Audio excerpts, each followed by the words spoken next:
پتہ نہیں کتنے دن گزر جائے ماشاءاللہ. لیکن میں چاہ رہی ہوں کہ ایک فیملی انوائرمنٹ آپ کا, آپ نے مدر کے ساتھ اپنی بانڈنگ بتائی, بہن بھائیوں کے ساتھ آپ کی کیا رویہ تھا. ایک شائع لڑکا تھا تو اس کے اپنے بہن بھائیوں کے ساتھ, ایک بڑا ہوتا ہے بھائی تو اس کی اپنی ذمہ داریاں بھی کچھ ہوتی ہیں. تو آپ بڑے بھائی کے طور پہ آپ کیسے تھے, اور کوئی یاد شیئر کیجئے بچپن میں آپ شرارتی تھے, کوئی شرارت کی, ظاہر جتنا بھی شائع ہو لیکن بہن بھائیوں کے ساتھ تو فرینکنس ہوتی ہے نا, تو کچھ بتائیے. ویسے میں آپ خود تمنا کروں کاش کہ میری فیملی ریکارڈ اس میں ہوتی, بہنوں سے پوچھا جاتا ہے, میرے بھائیوں سے پوچھا جاتا. تو الحمدللہ میرا رول بحیثیت بڑا بھائی, یہ ان کا کہنا ہے, یہ میرا کوئی نریٹو نہیں ہے. ابھی زندگی کبھی اگر کاؤنٹر کرے اس کو, کوئی اس کو کراس چیک کرے تو یہ جواب آپ کو ملے گا کہ میرا رول ہمیشہ ایک لیڈر کا رہا ہے. میرا رول ایک انجن کا جو ڈبوں کو کھینچتا ہے, سپورٹیو رول رہا ہے, ایک فادر فگر کا رول رہا ہے اپنے بہن بھائیوں کے ساتھ. اور اس کی بھی ایک وجہ تھی, اس کی وجہ میرے سامنے عملی نمونہ میرا فادر تھا. میرے والد کا رول اپنے بہن بھائیوں کے ساتھ ایک بڑا ذمہ دار بڑے بھائی کا, قربانی دینے والا, خوش اخلاق, درگزر کرنے والا, معاف کرنے والا, کینہ انات کے بغیر چلنے والا, بغیر حسد اور غصے کے چلنے والا, بغیر ریئیکٹیو اپروچ کے چلنے والا. یہ بڑے بھائی میں تو ویسے غصہ ہوتا ہے, چھوٹے بہن بھائیوں کے ساتھ ڈومیننسی والا ایلیمنٹ جو ہے, لیکن یہ کہہ لیجئے کہ سپورٹیو رول ہے.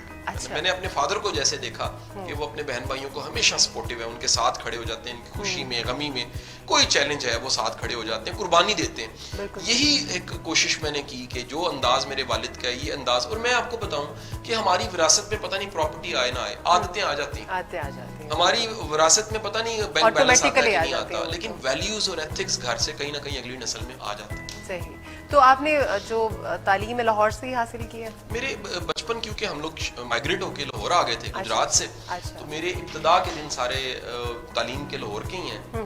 گھر جہاں تھا, آج بھی آبائی گھر ہمارا وہاں موجود ہے گلشن راوی میں, پاس ہی ایک اسکول تھا, میں وہاں پڑھتا رہا. اور ابتدا کی تعلیم میری اس اسکول سے, پھر بعد میں کالج میں اسلامی کالج سے بلند چلا گیا, پھر یونیورسٹی انجینئرنگ میں چلا گیا. انجینئرنگ میں نے 3rd ایئر میں نے انجینئرنگ چھوڑ دی. میں نے ڈسکور کیا کہ انجینئر میں نہیں ہوں, اور اگر میں انجینئر بن گیا تو میں ناکام یا ایک ایوریج انجینئر ہوں گا. تو انجینئرنگ میں پھر آپ کس کی وش سے گئے؟ میں انجینئرنگ میں بھی ایک انسپریشن سے گیا تھا. بعض اوقات آپ کہیں پر کسی کے پیچھے لگ کے پہنچ جاتے ہیں, اور یا بعض اوقات آپ کی وقتی ببل موٹیویشن. یہ کوئی نسوانی تو نہیں تھی موٹیویشن؟ میرے استاد تھے, اللہ ان کو لمبی زندگی دے. میرے کیمسٹری کے ٹیچر تھے کاشف رشید صاحب, آج وہ ایک بہت بڑے کنسلٹنٹ ہیں اس کے سیفٹی کے, اور بڑے قابل انجینئر ہیں, بڑے اچھے ٹیکنوکریٹ ہیں, اور اس وقت وہ غالباً نیدرلینڈ میں ہیں, سرو کر رہے ہیں. ان کی انسپریشن تھی وہ. آج بھی میرا استاد شاگرد کا تعلق ہے, اور آج بھی ان کے ہاتھ چومتا ہوں. لیکن میں نے ڈھونڈا یونیورسٹی میں جا کے کہ میں انجینئر نہیں ہوں. مجھے ایک, آپ کو ایک بھی مزے کی بات بتاؤں, مجھے جو ایک گزارا کرنا اس سے نفرت ہے, میرے مزاج میں نہیں ہے. آپ میرے دفتر آج آئے ہوں گے تو آپ کو یہاں صفائی ستھرائی, سسٹم, ڈسپلن چیزیں نظر آئی ہوں گی. یعنی اگر چائے بھی سرو کی جائے گی اور بسکٹس بھی جس انداز سے پڑے ہوئے ہیں, یہ میں نے سکھایا ہے. مجھے اچھا لگتا ہے کہ ترتیب ہو, ترتیب بڑی بیوٹی ہوتی ہے. آپ پرپیئر ہو کے آئیں, آپ وقت سے, یہ ایک گیسٹ کی ریسپیکٹ ہے نا, یہ ریسپیکٹ بھی ہے, یہ میرے مزاج میں ہے. میں چیزوں کو بہترین سے بہترین دیکھنے کا, اسے پرفیکشنسٹ بھی کہتے ہیں. میں یہ نہیں کہہ سکتا پرفیکٹ تو اللہ کی ذات ہے, لیکن آپ کو بہتر سے بہتر کرنے کا شوق ہونا چاہیے. یہ جو گزارا کرنا ہے نا, میں بڑے لوگ ایسے ہیں جن کے میں ملتا ہوں, گھروں میں دفاتر میں جاتا ہوں, تو وہ میں دیکھتا ہوں کہ وہ صدیاں گزر گئی ہیں ویسے کے ویسے ہی ہیں. وہ لگتا ہے 47 سے پہلے کا دفتر انہیں ملا تھا, 47 سے پہلے گھر ملا تھا. گورنمنٹ کے پرانے آفیسز ہوتے, پردے جو سارے تھے وہ تحریک پاکستان کے بدلے میں مل گئے تھے ان کو, وہ کوئی تبدیلی نہیں آتی. میں کہتا ہوں جو کچھ ہے, بڑے لوگ اس جملے کو, میری باتوں کو سن کے کہتے ہیں شاید جی آپ افورڈ کر سکتے ہیں. میں کہتا ہوں نہیں, آپ افورڈ نہیں کر سکتے. کل کی بات ہے, ہماری اسٹوڈنٹ لائف تھی, لنڈے کے کپڑے پہنتے تھے لیکن اچھے پہنتے تھے, صاف ستھرے پہنتے تھے, کسی کو پتہ نہیں لگتا تھا. اس کو بھی کلف لگی ہوتی تھی سوٹ کو, وہ بھی ٹی شرٹ یا شرٹ بڑی بہترین ہوتی تھی, وہ بھی جوگر ہم سلیکٹ کر کے لاتے تھے کہ یار یہ شوز پہننے ہیں تو کم از کم ہم ڈیسنٹ لگے.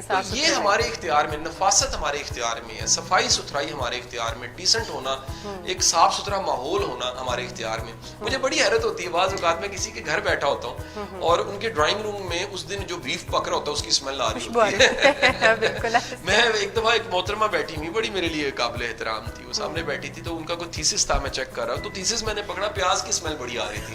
تو میں نے انہیں کہا کہ یہ پیاز, تھیسس کا پیاز کے ساتھ کیا تعلق ہے؟ تو انہوں نے کہا شاہ صاحب میں صبح پیاز کاٹ رہی تھی تو وہ میں ایسے ہی آ گئی ہوں. تو گزارش یہ ہے کہ یہ چھوٹے چھوٹے جو ہمارے مینرز اخلاق ہے اس کا بڑا اثر پڑتا ہے. دیکھیے حضور صلی اللہ علیہ وسلم کی جو سنت ہے, میرے سرکار کی, آقا کی, آپ کی سنت میں یہ شامل تھا. آپ نفیس انسان تھے, آپ شائستہ تھے, آپ ہمبل تھے. ہم سنت کا یہ پہلو بھی تو دیکھیں نا, درگزر کا پہلو بھی تو دیکھیں, مہمان نوازی کا پہلو بھی تو دیکھیں. ہم جو ایک حیاداری تھی, مطلب آپ دیکھیں نا جتنی سیرت کی کتابیں ملتی ہیں, میرے حضور میں کتنی حیاداری تھی. یعنی آپ کے قدموں پہ ہم نثار, آپ حیاداری ختم تھی. ایسی حیاداری کی مثالیں نہیں ملتی کہ کس خوبصورت انداز سے کسی کو سکھا دیا, کس خوبصورت انداز سے پردہ پوشی کر دی ہے. ہماری ٹریجڈی دیکھیے, یہ پورا معاشرہ آپ کا دیندار ہونے کا دعویٰ کرتا ہے, تنقید کی انتہا ان میں, حسد کی انتہا ان میں, بغض کی اور پھر طنز کی انتہا. آپ کو یہ آپ پروفیشنل لائف دیکھ لیجیے. ظاہر ہے آپ کے پاس اس طرح کے بہت سے کیسز آتے ہوں گے. اچھا شاہ صاحب, جب آپ نے انجینئرنگ کو خیر بات کہا تو پیرنٹس کی طرف سے کوئی ریئیکشن نہیں آیا؟ ظاہر ہے اب پیرنٹس کو تو ہوتا ہے. بڑا تنقید تھی, میں کہتا ہوں بڑا مشکل دور تھا. میری زندگی کے 2-3 ادوار بڑے مشکل ہیں. اس دور میں انجینئرنگ چھوڑنے والا دور بڑا مشکل ہے. ایک طرف پورا خاندان ہے. اس وقت میں سمیرا سوچیں جب ایڈمیشن نہیں ملتے تھے, جب صرف یو ای ٹی ہوتی تھی, U E T Lahore, U E T Taxila, یعنی اس وقت تو پرائیویٹ انجینئرنگ کی ڈگریز یونیورسٹیز اتنی کروا رہی ہیں. اور میرے زمانے میں میرا ایک اندازہ ہے یو ای ٹی سے کیمیکل انجینئرز جو پاس آؤٹ ہوتے تھے, پورے پاکستان کی بات کروں کیمیکل انجینئرز کی, وہ تھے 200. آج کیمیکل انجینئر 2-2.5 ہزار بنتا ہے. تو آج کا زمانہ بڑا ڈفرینٹ ہو گیا. آپ پے کر کے, آپ 40-50 لاکھ روپے کی پے کر کے ڈگری لے لیتے ہیں. اس زمانے میں میرٹ پہ آنا, پھر پہلے سال مجھے یاد ہے میرے نمبر اچھے تھے تو میرا اسکالرشپ لگ گیا 1 سال کے لیے. یعنی میں کوئی نالائق اسٹوڈنٹ نہیں تھا, میں لائق اسٹوڈنٹ تھا. لیکن مجھے یہ پتا تھا کہ جس بس پہ میں سوار ہو گیا ہوں, آپ مثال لے لیجیے, ایک ایسی بس جس میں آپ سوار ہوئے ہیں وہ لش پش ہے, اس کے اندر بہترین میوزک لگا ہوا ہے, بہترین سیٹ آپ کو مل گئی ڈرائیور کے ساتھ, لیکن وہاں نہیں جا رہی جہاں پر آپ کو جانا ہے. آپ اتر جائیں گے, آپ کھوتی ریڑھی پہ بیٹھ جائیں گے, لیکن بیٹھیں گے اس کھوتی ریڑھی پہ جس نے سمت کی طرف جانا. بالکل صحیح. یعنی کہ آپ کے فادر نے آپ کو کرٹیسزم تو انتہا, پھر اس کے بعد آپ نے کیا کیا؟ اچھا میں کیا لائن لی آپ نے؟ اب میرے پاس نا اس کرٹیسزم کے 2 حل تھے, جو ہر ایک سوچے تو 2 ہی حل ہوں گے. ایک تھا میں ان کے ساتھ کہتا رہتا. کہتا پنجابی کا ورڈ ہے, آپ جانتے ہیں, میرے سے باز نہیں آتا, پنجابی میں ٹپیکل استعمال کرتے ہیں. کہنا کہتے ہیں لڑنا, آرگیو کرنا, جھگڑنا.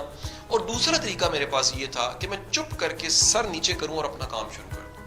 پڑھا میں رہا تھا F S C second year سے. آپ نے پھر دوسرا, میں سیکنڈ ایئر سے پڑھا رہا تھا. یعنی یہ میرے پڑھانے کا اگر سال دیکھوں تو 4تھا سال تھا, انجینئرنگ کا کہوں تو 3را سال تھا. یعنی میں تو سیکنڈ ایئر سے پڑھا رہا تھا. جو میرا سیکنڈ ایئر میں پڑھاتا تھا, جو میرا پہلا اسٹوڈنٹ تھا, خرم اس کا نام ہے, خرم شہزاد. خرم آج یونیورسٹی پنجاب میں پروفیسر ہے, اور وہ ڈاکٹر خرم شہزاد ہے ماشاءاللہ سے, کیمیکل انجینئرنگ ڈپارٹمنٹ میں پڑھا رہا ہے. یعنی آپ نے سیکنڈ ایئر سے پڑھانا شروع کر دیا تھا. اب جب 3rd ایئر میں انجینئرنگ کے پہنچا تو میرے پاس جو گھر میں بچے پڑھنے آتے تھے